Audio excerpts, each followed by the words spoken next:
It wouldn't be a night at the rodeo without a stop at the carnival. Dozens of rides that drop, spin, and lift you hundreds of feet up into the air.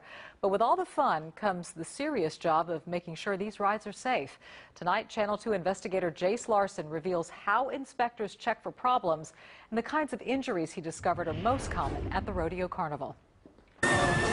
It's a thrill. You could just get on it and feel it. For thrill seekers, this is the best part of the rodeo. It was great. My feet went numb for like 5 seconds. And the daring say that the safety risk is all part of the fun. All these rides, they look dangerous, they look crazy. That's exactly why you come here, for the rush. But sometimes that danger becomes real. In 2011, tragedy on the High Miler roller coaster. They're searching for any signs of equipment failure or negligence that may have caused the death of Brian Greenhouse.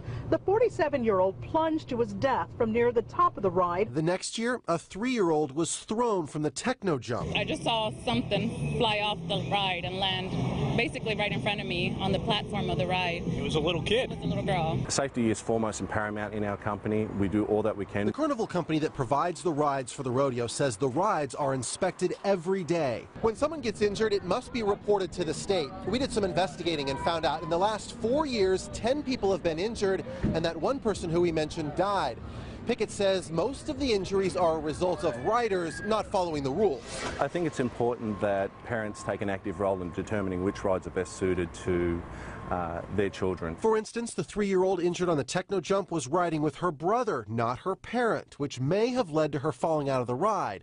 Although the report shows she met the height requirement for that ride. There are certain incidents where the rides are involved. Like when Brian Greenhouse fell from the High Miler. His family sued, claiming that the rodeo knew about the problems with the ride. 2 years ago, the Houston Livestock Show and Rodeo was put on notice of this specific roller coaster having problems with the first car, which is the car that Brian fell out of on Sunday night. The rodeo and the carnival provider had to pay the family $2.7 million. The High Miler has not been brought back to the rodeo since 2011, but operators say it's only because there's not enough space.